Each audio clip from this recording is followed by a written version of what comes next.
Hello, j'espère que tu as passé une belle semaine, un beau week-end. Je le sais qu'avec mon titre accrocheur, je vais faire réagir aujourd'hui parce que je parle de se libérer de l'addiction à son téléphone. Et c'est pas nécessairement toujours le fun, entendre ces mots-là, mais je considère qu'il y a beaucoup de femmes entrepreneurs qui sont accros à leur téléphone. Juste quand, des fois, on travaille la gestion de temps, je réalise qu'il y a bien des femmes qui passent beaucoup trop de temps à répondre à leur messenger, à répondre à leur courriel, à regarder plein de choses sur les médias sociaux et elles ont des fois l'impression qu'elles doivent être là, qu'elles doivent être sur les médias sociaux, qu'elles doivent être présentes, qu'elles doivent avoir leur cellulaire dans les mains, mais dans le fond, elles s'en rendent pas compte, mais elles ont une dépendance, elles sont accros de leur cellulaire, puis ça peut nuire à leur entreprise. Et là, je dis ça, mais en toute humilité, parce que je le sais que moi aussi, je le suis accro. Fait que je suis pas en train de dire plein d'entrepreneurs le sont, mais pas moi. Je le suis aussi. Puis ça fait quand même quelques semaines que ce sujet-là m'habite, que je pense beaucoup à l'utilisation qu'on fait de notre cellulaire, de nos médias sociaux. Puis tu sais, je le sais, je suis consciente qu'il y a plein d'affaires là-dessus maintenant. Tu sais, je m'entraîne le matin, mon entraînement, mon workout est sur mon téléphone. J'ai mes rencontres Zoom, ben tu sais, c'est sur mon ordinateur. Si je veux aller interagir, c'est sur les médias sociaux. Je veux faire des stories. Je veux même écouter des formations en ligne. Tout se passe là-dessus. Mais on dirait qu'à un moment donné, la vie perd de son sens ou de sa valeur quand la technologie prend trop de place. Et ça fait vraiment plusieurs semaines que ça monte en moi, qu'il y a des choses qui me fâchent, qu'il y a des choses qui me challengent et que même quand je m'en vais toute seule à la plage, des fois le matin, justement sans cellulaire, puis que j'amène mon cahier de notes puis mes cartes d'oracle, ben ces temps-ci, ce qui sort, c'est encore ça. C'est comme le temps qu'on passe sur la technologie, puis même si j'ai pas mon sel avec moi, ça m'habite. Et en fin de semaine, on est allé chez des amis qui nous ont invités à leur maison. C'était la première fois que j'allais à la maison de ces amis-là qui habitent vraiment au cœur de la jungle. Fait qu'il a vraiment fallu prendre la voiture pour aller dans le fond d'un nowhere, on va dire ça comme ça, dans le fin fond de nulle part, mais un nulle part incroyable et paradisiaque. Leur maison est en plein cœur de la jungle, en plein cœur de la nature, loin de la ville et il n'y a pas d'Internet.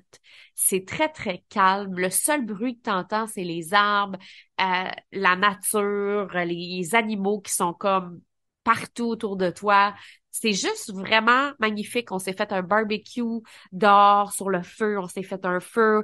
On a vraiment eu des belles conversations. Il n'y avait pas de cellulaire. C'était juste incroyable et ça me fait tellement du bien parce que j'ai souvent mon sel pour faire des stories, j'ai souvent mon sel pour prendre des photos, je l'ai tout le temps avec moi. Puis là, j'étais comme, oh my God, de pas avoir Internet, ça me fait du bien. J'ai pas de misère, c'est drôle à dire, j'ai pas de misère à laisser de côté mon sel. Tu sais, cette journée-là, j'étais pas en train de capoter, puis j'avais pas envie d'aller prendre mon sel. Par contre, vu que c'est si facile quand tu l'as dans tes mains de prendre une photo ou de faire quelque chose, ben c'est comme on dirait la facilité d'utilisation qui fait qu'à un moment donné, on est toujours dessus, tu sais. Puis là, ben l'Internet marchait pas, il y avait plus, regarde, et c'était un peu le beat de la place. Fait que ça a fait énormément de bien, puis je me suis sentie comme nettoyée, calme, parce que des fois, on s'en rend pas compte, mais notre cell peut créer de l'anxiété à plein de niveaux. Tu sais, tu reçois une notification ou tu reçois un message une journée que tu n'avais pas envie de recevoir ou peu importe, tu sais. Et là, ça me fait tellement de bien, puis j'ai commencé à parler de ça avec ce couple-là mes amis qui nous ont invités, puis c'est un Français puis une Costaricaine. Puis la Costaricaine, elle, ben ça fait longtemps que ça fait partie en fait de sa vie à elle de pas avoir de téléphone, puis ça fait partie de qui elle est. Puis elle me disait si tu m'appelles, ben je sais pas combien de temps ça va prendre avant que je te réponde. Tu sais. Ça se peut que ça prenne une semaine, ça se peut que ça prenne 2 semaines. Puis elle avait comme une grande sagesse à travers tout ça que je trouvais magnifique et qu'à quelque part, je te cacherai pas que j'enviais, tu sais. J'enviais cette vie-là. Je me voyais, moi, vivre en plein cœur de la jungle, mais sans technologie, parce que oui, je vis dans la jungle présentement, mais tu sais, je suis près du centre-ville, j'ai accès à Internet haute vitesse, je travaille en ligne. Si je veux déconnecter une journée, je peux le faire. Mais je sais pas, il y avait quelque chose que je trouvais excitant dans leur style de vie sans technologie, tu sais. Et j'avais envie de parler de ça aujourd'hui parce que je me rends compte à quel point j'ai besoin que ça prenne moins de place dans ma vie. Puis ça veut pas dire que je serai plus en ligne. Ça veut pas dire que je vais pas continuer ma business en ligne. En fait, au contraire, il y a plein de femmes extraordinaires et d'entrepreneurs extraordinaires qui réussissent bien en ligne sans être tant que ça en ligne. Et c'est là que je veux aller dans la prochaine année. Il y a plusieurs études, on le sait, qui prouvent que passer trop de temps sur nos écrans a un impact négatif sur notre santé mentale, que ce soit les troubles de concentration qui sont de plus en plus à la hausse, les troubles du sommeil, de l'estime de soi, de l'anxiété et dans un point de vue plus business. Il y a de plus en plus d'entrepreneurs que je vois dans mes formations, dans mes cours, dans mes coachings qui sont multitâches. Ça veut dire quoi, ce multitâche? Elles font plein de choses en même temps. On est en train d'écrire un podcast, mais là, tu es en train de répondre au Messenger, puis là, il y a un courriel qui vient de popper, et c'est pas nécessairement positif, ce multitasking-là, parce que elles deviennent de moins en moins efficaces. De plus en plus informées aussi, parce que là, on reçoit beaucoup d'informations sur nos téléphones, mais de moins en moins créatives. Et de plus en plus aussi surstimulé par le monde extérieur, ce qui fait que des fois, on perd son sens intérieur. Et c'est fou comment est-ce que je dois faire des alignements souvent de femmes entrepreneurs qui sont complètement désalignées parce qu'à un moment donné, quand tu vis dans un monde de technologie où il y a trop d'informations, c'est ce que ça crée. Le monde extérieur te surstimule, donc tu perds le sens à l'intérieur de toi. Donc, j'avais le goût qu'on parle de ça, puis juste pour rajouter la cerise sur le sundae, j'ai décidé de faire un petit test en fin de semaine de Dr. David Granfield. Je pourrais te le mettre, si tu veux, dans les notes de l'épisode. Lui, il a fondé un centre dédié aux addictions à Internet puis aux technologies. Et il a développé un test qu'on peut faire sur le web pour savoir si on a une addiction à notre téléphone. Et il faut que tu aies au moins 8 réponses et plus pour qu'on considère que tu as une addiction, puis j'en avais 8 et plus. Puis c'est pas des comportements euh, intenses, là. Tu sais, c'est pas genre t'as tout le temps ton sel avec toi 24 heures sur 24, puis tu peux pas t'en passer, puis là, si tu l'as pas, tu capotes. Tu sais, des fois, c'est des micro-comportements qu'on se rend même pas compte qu'on a.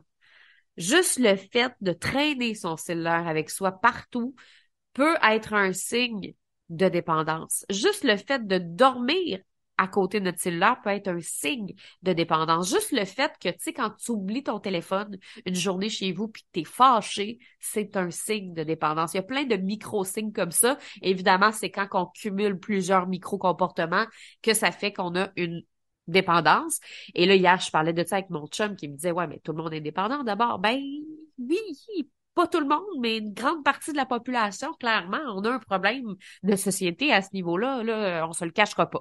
Donc, si j'embarque dans mon sujet aujourd'hui, ce que j'avais envie de faire, c'était pas de faire la morale, d'avoir un ton moralisateur, de dire lâche ton téléphone. C'était plus, en fait, bon, c'est quoi les étapes qui peuvent nous libérer, nous aider à se libérer tranquillement de cette addiction-là qui est des fois inconsciente, mais de continuer à travailler en ligne, de continuer d'avoir nos clients, de continuer à avoir une belle relation finalement avec notre technologie. Donc, on va y aller avec l'étape numéro 1 pour commencer. Évaluer ce qui nous stimule à être sur nos écrans. Notre cerveau aime être connecté parce que j'en ai déjà parlé, puis j'en parle dans ma formation des communicatrices flyées parce que c'est important de parler de ces choses-là quand on développe une relation avec nos médias sociaux, avec notre cellulaire, avec notre ordinateur. C'est que notre cerveau, il aime être connecté parce que ça génère en lui de la dopamine. Et la dopamine, on l'appelle souvent l'hormone du bonheur, c'est un neurotransmetteur que notre cerveau produit naturellement, qui est associé au plaisir et à la récompense. Donc, chaque fois qu'on utilise notre cerveau, lui, peut libérer de la dopamine en réponse à ça.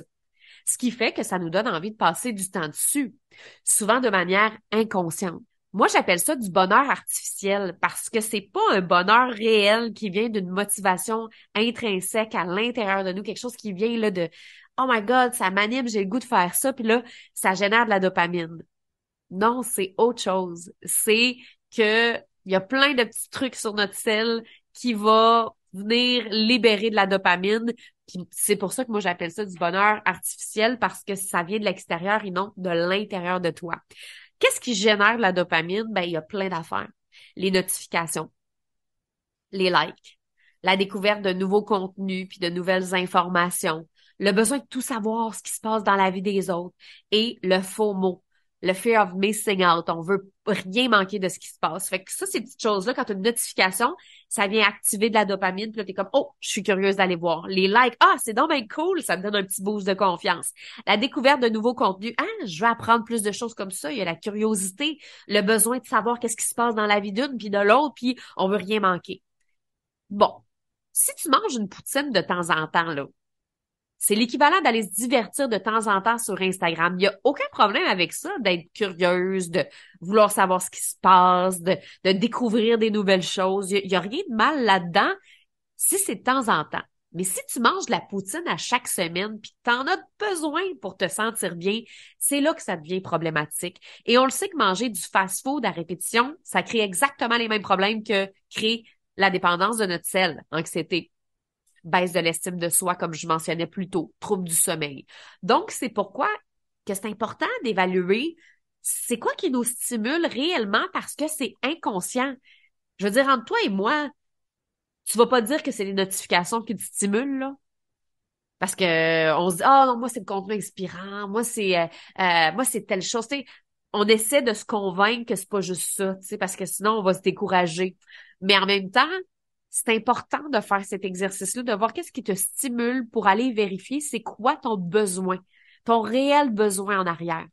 Par exemple, la découverte de nouveaux contenus et de nouvelles informations peut venir répondre au besoin d'être à jour dans son domaine et de vouloir innover, ce qui est pas mauvais à la base. Ça peut partir d'une bonne intention, mais ça peut aussi devenir excessif parce que pendant le temps qu'on passe à découvrir ce qui se passe, on n'innove pas réellement et peut découler en arrière de ça un syndrome de l'imposteur, dans le sens que il faut tout le temps que tu ailles découvrir c'est quoi les nouveautés, les nouvelles tendances, qu'est-ce qui se passe. Au début, c'est le fun. Si tu le fais de temps en temps, il n'y a pas de problème. C'est comme manger ta poutine de temps en temps. Il n'y a rien de mal là-dedans. Tu peux avoir un très bon mode de vie, t'entraîner, être en santé, puis manger une poutine de temps en temps. Mais en même temps, si tu as tout le temps besoin de ton fast-food, si tu as tout le temps besoin de ton gras, si tu as tout le temps besoin de tout ça, ben c'est là qu'il y a quelque chose en arrière qui se cache. Peut-être le besoin d'être aimé, peut-être le besoin d'être assez, de te sentir assez, puis peut-être que toi, en te nourrissant de cette information-là, de nouveaux contenus, de nouvelles tendances, tu as peut-être l'impression que c'est super intellectuel, puis que tu le fais pour les bonnes raisons, mais qu'en arrière se cache quelque chose. Un syndrome de l'imposteur, tu as peur de peut-être pas être assez, que personne achète ta formation, que ça fonctionne pas. Fait que c'est pour ça qu'à un moment donné, ça devient une drogue sans qu'on s'en rende compte parce que ça oublie qu'on est en train de cacher quelque chose de plus négatif en arrière-plan. Et c'est pour ça que je trouve que c'est important d'en parler.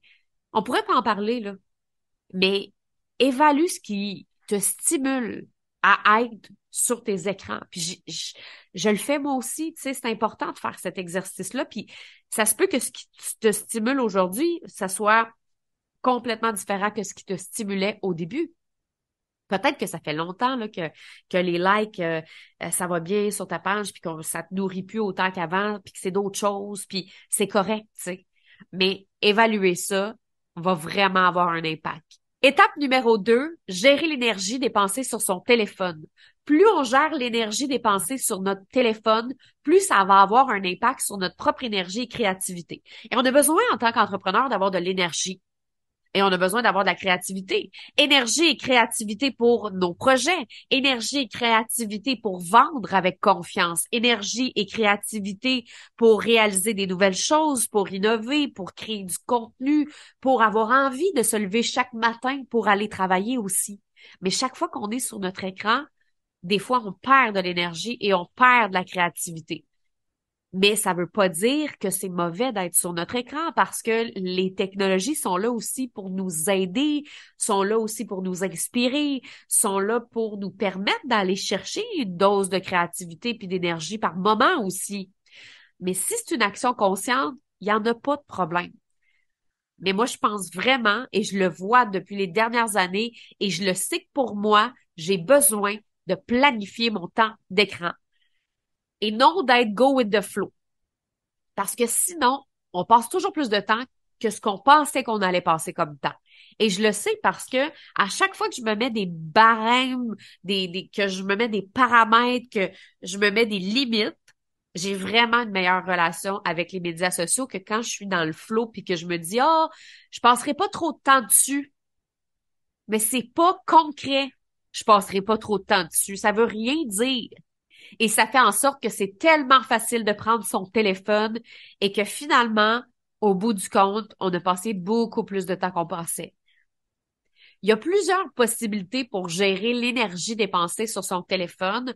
Moi, j'aime me prévoir des blocs précis de 30 minutes, par exemple, pour réaliser des tâches, pour réaliser des actions conscientes. Ça peut être, par exemple, consulter ses messages sur Messenger. J'en ai déjà parlé dans d'autres podcasts. Ça peut être, OK, je me prends 30 minutes pour interagir avec ma communauté sur Instagram ou ma communauté sur Facebook pour faire des recherches. Des fois, quand je veux regarder des Reels, parce que j'aime ça regarder des Reels, ben, je le fais consciemment sur 30 minutes, tu sais, parce que comme ça, j'ai pas l'impression de regarder l'heure, faire « Oh my God, j'ai passé 2 heures. » Puis tu sais, des fois, il y a des journées où est-ce que notre téléphone prend toute la place. Mettons, tu essaies de travailler sur un projet, puis si tu fermes pas ton téléphone, puis ça m'est déjà arrivé, là, j'essaie d'avancer, mettons, un podcast, puis mon podcast me prend 5 heures à écrire. 5 heures à écrire parce que j'ai répondu à mon équipe sur Slack, 5 heures à écrire parce que j'ai répondu à un messenger d'une fille qui était intéressée à un de mes programmes, 5 heures parce que finalement, il y a un courriel qui a popé, puis j'ai considéré que c'est important, ce courriel-là, et là, ça finit plus. Donc, si je veux vraiment être concentrée, premièrement, je ferme mon cellulaire, mais en même temps, j'ai besoin de m'accorder aussi des moments où je vais être dessus parce que je sais que j'en ai besoin aussi pour certaines choses. Donc, plus notre temps est planifié, moins on risque de perdre notre énergie vers des actions à 1 $ qui a diminué notre créativité, productivité, parce que quand je suis sur un projet à 1 million, comme faire un podcast, mon projet à 1 million est toujours entrecoupé de petites tâches à 1 $, j'avance pas, et mon projet à 1 million de dollars se transforme en projet à 100 pièces. Donc, c'est super important d'avoir un plan, tu sais, pour c'est quoi l'énergie que je veux dépenser sur mon cell, c'est quoi l'énergie que je veux dépenser sur mon téléphone. Étape numéro 3, lister les croyances qui créent notre attachement à nos écrans. Ça, je pense que c'est important aussi parce que ce qui fait qu'on reste attaché à nos écrans, oui, il y a la dopamine de notre cerveau qui aime plein de petits stimuli comme les likes, les nouveautés, le pop-up, ces affaires-là, mais aussi, c'est qu'il y a plusieurs croyances qui viennent se greffer à nous au fil des années qui vont renforcer encore plus le sentiment d'attachement. Je te donne une liste de croyances, il y en a tellement plus que ça, mais tu sais, je te donne des croyances que je vois beaucoup dans mon domaine avec mes clients. Je travaille en ligne. J'ai besoin d'être constamment présente. Ça, je l'entends souvent. Les femmes qui ont l'impression que, il faut que je sois là, tu sais. Je veux être présente. Je peux pas être là de journée. Je peux pas. Il y a cette espèce de pression-là qu'on va se mettre et moi-même, je me la mets, là. OK, j'ai pas fait de story aujourd'hui, là, tu sais. Là, je dis ça à mon chum, lui, il me regarde avec des grands yeux, on va leur dire, ouais, puis moi, je suis comme, faut que je fasse une story, tu sais. Des fois, on soumet cette pression-là d'être constamment présente et c'est une croyance qui nous habite, qui est tellement forte que ça fait en sorte que notre technologie est jamais bien loin. Autre chose, j'ai absolument besoin de la technologie pour travailler. Ben là, moi, Steph, je travaille en ligne, là, tout se fait avec la technologie, là. Tu sais, il faut que je crée mon contenu sur mon ordinateur. Quand je rencontre mes clients, c'est sur Zoom. J'ai besoin de mon cell pour accéder à mes plateformes. J'ai besoin de tout ça pour écrire mes courriels. Et là, on a cette croyance-là tellement forte qu'on a besoin de la technologie pour travailler, qu'on a toujours besoin de l'avoir à côté de nous. Alors que moi, il y a beaucoup de tâches dans ma business que j'ai transigé sans technologie. Maintenant, je crée 80% de mon contenu à l'extérieur de mon ordinateur. Puis, il y a bien des choses que je fais sur papier. Il y a bien des choses que je fais sur post-it. Je suis rendue tellement efficace à travailler à la plage, là. Je suis en train de préparer ma retraite au Costa Rica parce que j'anime une retraite du 10 au 16 avril. By the way, il reste 2 places si c'est quelque chose qui t'intéresse. Ça va être dans les Caraïbes, près de chez moi. Une retraite dans un super de beau centre de yoga, méditation qui s'appelle le Hamaser. C'est pas une retraite de yoga, c'est plus du business et spiritualité. Donc, cacao, business, il va y avoir des activités en nature, bref. Euh, J'étais en train de planifier cette retraite-là, puis presque tout mon horaire, presque toutes les activités que j'ai planifiées, je les ai fait à la plage. J'ai pas besoin d'être devant mon ordi puis faire l'horaire. Après, mon ordinateur me sert à venir mettre ces informations-là dans l'ordinateur puis de venir les placer, mais je peux aussi déléguer cette partie-là puis demander à quelqu'un de le faire, demander à quelqu'un de faire l'horaire. Fait que, tu sais, on n'est pas obligé d'être tout le temps en train de faire toutes les tâches sur notre téléphone. Une autre croyance que j'entends beaucoup de celles qui sont mamans, ben, s'il arrivait quelque chose à mes enfants, faut que j'aille mon téléphone, si l'école m'appelle. Et ça, je l'entends souvent, puis je peux comprendre le sentiment. Mais on l'avait pas avant, le cellulaire. On l'avait pas. Qu'est-ce que nos mères faisaient dans le temps? Il y avait un téléphone à la maison, je comprends. Puis je veux pas dire de laisser votre téléphone de côté pendant des heures et des heures. Mais tu sais, on peut travailler 1 heure en ligne, on peut prendre une journée sans notre téléphone. Je comprends que ça peut être stressant pour certaines mamans. Je comprends que ça peut être stressant de laisser son téléphone de côté, mais en même temps, je considère que c'est important de le faire. Parce qu'à quelque part, il y a comme une espèce de petit stress qui est toujours là quand tu as ton téléphone à côté, tu sais. Alors que quand il est pas là, tu peux te concentrer, tu peux être focus sur ce qui est important pour toi. Mais ça, c'est une croyance que j'entends souvent. Une autre chose, si mon équipe a besoin de moi, j'ai souvent traîné cette croyance-là avec moi-même, et tout d'un coup, mon équipe a besoin de moi, tu sais, ben, ils sont capables de s'organiser. C'est des grandes personnes.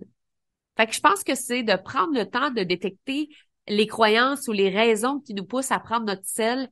Puis ça, c'est souvent le début d'un changement.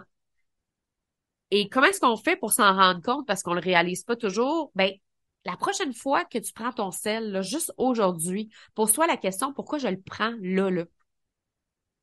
Pourquoi? On a toujours l'impression qu'il va arriver quelque chose si on répond pas à la minute près ou OK, là, faut que je prenne mon téléphone, ah, faut que j'aille checker ça. Hey, ça fait combien de temps que je peux aller faire ça? Mais des fois, on le prend, puis c'est une habitude. Ça sert à rien qu'on le prenne à ce moment-là. Étape numéro 4, limiter les applications qui volent notre attention. Il y a des applications qui peuvent vraiment avoir un impact sur notre productivité et qui sont utiles à notre business, alors qu'il y en a d'autres qui nous volent carrément notre attention puis qui nous font perdre du temps. Tu peux regarder sur ton cell, il y a une fonctionnalité, puis j'en avais parlé dans un autre podcast, la fonctionnalité temps d'écran pour voir c'est quoi les applications que tu utilises le plus. Premièrement, ça te dit ton temps de consommation, fait combien d'heures par jour tu fais sur ton cell. Et aussi, tu peux voir les applications que tu utilises le plus. Et moi, je regarde vraiment qu'est-ce qui est utile pour moi, puis qu'est-ce qui l'est pas.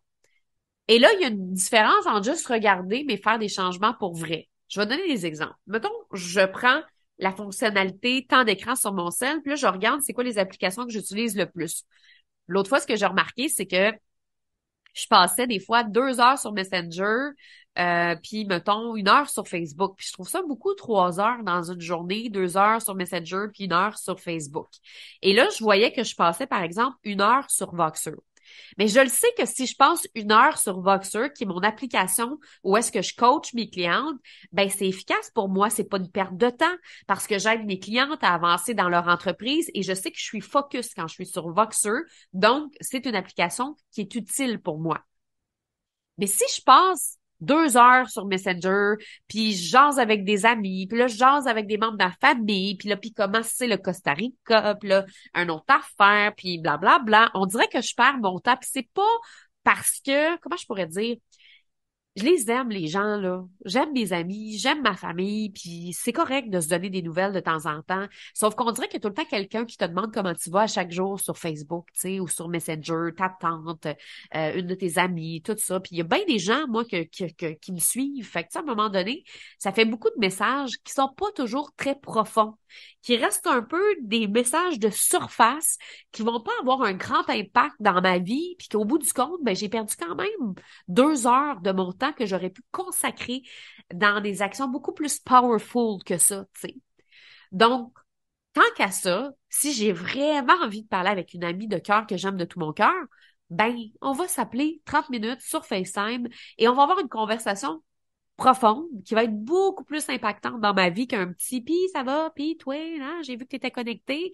Donc, il y a ça aussi. Il est possible aussi d'utiliser la fonctionnalité limite d'app sur ton téléphone pour fixer des limites d'utilisation. Comme par exemple, vu que j'ai vu que je passais trop de temps sur Messenger, sur Facebook, maintenant, j'ai mis 45 minutes par jour sur Messenger et Facebook et 45 minutes par jour, par exemple, sur Instagram, au maximum, c'est ce que je m'accorde. Une fois que tu as fait ton 45 minutes, ben ça, c'est comme si tu peux plus aller sur l'application, ça écrit, vous avez dépassé votre temps pour aujourd'hui, votre limite est atteinte. Je trouve ça vraiment cool, puis c'est très drôle parce que hier, mon chum, j'y avais pas dit que j'avais fait ça, et il a appelé son frère sur Messenger, sur mon téléphone, parce que mon Internet marchait mieux. Et son téléphone a été coupé parce que jasait avec plus de 45 minutes. Donc, pensez à enlever la limite si vous appelez quelqu'un. Mais j'aime vraiment ça parce que ça me permet d'avoir un contrôle que j'aurais peut-être pas sinon. Puis des fois, tu regardes ça, puis t'es comme, ah, j'en reviens pas que j'ai passé ce temps-là, je m'en étais même pas rendu compte. Et la dernière étape que je veux te partager, l'étape numéro 5, c'est de pratiquer le jeûne numérique. Il y a plusieurs styles de jeûne dans le milieu de l'alimentation. Certains vont faire des jeûnes complets de 24 heures, 48 heures, de 5 jours. C'est possible de faire exactement la même chose avec notre sel. Et j'en avais déjà parlé dans un épisode précédent, mais une fois par année, je trouve que ça vaut la peine de faire une vraie détox complète de plusieurs jours. Tu sais, une semaine sans sel, 5 jours sans sel, oh my God, que ça fait du bien. Pour ce qui est du 24 heures ou du 48 heures, ben, je recommande de le faire au moins une fois par semaine ou par mois. Ça dépend t'es rendu où avec ta relation sur les médias sociaux. Ça veut pas dire de faire tous les changements one shot. Et il y a possibilité de faire des jeûnes digitales intermittents durant cette semaine-là de travail. Donc, je te donne un exemple. Mon chum, il fait le jeûne intermittent en ce moment de 16 heures. Fait qu'il finit de manger à 20 heures, puis il recommence à manger à midi. On peut faire la même chose avec notre cellulaire, exactement la même chose avec notre sel. On peut décider de pas consommer son sel pendant 16 heures. Donc, on peut décider, OK, moi, je ferme mon sel à 8 heures le soir, puis je le rouvre seulement à midi. Et ça se peut que tu aies une rencontre Zoom à l'horaire, c'est OK, mais entre-temps, tu prends pas ton sel. C'est ça aussi, c'est que le jeûne, ça peut être OK, ben je prends pas mon téléphone, mais si j'ai une rencontre Zoom avec un client, je vais aller à ma rencontre Zoom à mon client si j'ai besoin de créer du contenu, je vais le créer le contenu même si j'ai besoin de mon ordinateur, sauf que t'es pas obligé de prendre ton sel entre chaque moment, entre chaque rencontre, à chaque 2 minutes et ça peut te servir à ça, ce jeûne-là. Donc, c'est les étapes que je voulais te partager aujourd'hui pour t'aider à retrouver une relation un petit peu plus saine avec ton sel. Donc, le but, c'est de constamment travailler là-dessus puis de maintenir cette relation-là parce que je trouve que c'est facile de retomber dans nos vieux patterns, de retomber dans cette espèce de relation de dépendance, d'être accro à notre téléphone, puis on s'en rend pas compte parce que le cerveau nous produit de la dopamine puis on le réalise même pas. Et à un moment donné, on finit par le sentir dans notre corps, on finit par le sentir dans notre cœur, on finit par réaliser qu'on n'est pas bien, que on trouve que c'est trop. C'est quand on arrive en nature souvent qu'on le réalise puis qu'on fait oh my God que ça fait donc ben du bien et qu'on a l'impression de respirer. Donc le but c'est pas de vous dire hey les filles plus de téléphone. Non, on travaille en ligne, on le veut notre sel puis il m'apporte tellement de choses positives.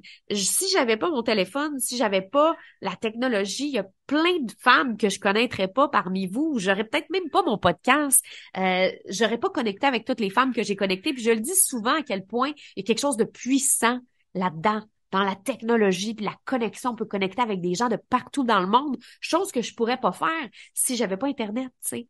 Mais en même temps, on n'est pas obligé d'avoir une relation malsaine non plus, puis d'être accro à notre téléphone, puis toujours vouloir aller chercher quelque chose qui est éphémère ou qui est illusoire ou qui est pas tout à fait réel ou artificiel. Donc, c'est plus ça. Et ça fait partie de ma formation des communicatrices flyées parce que communiquer sur les médias sociaux, c'est pas juste avoir des stratégies pour bien communiquer puis créer du contenu à profusion, c'est aussi d'être capable d'avoir une belle relation. Puis ça, je vais toujours le répéter à mes clientes puis aux gens qui me suivent, c'est super important. Fait que je te souhaite une belle semaine. Je serais curieuse de t'entendre pour que tu me dises, hey, ça a-tu résonné avec toi cette semaine? Y a-tu quelque chose qui a monté pour toi?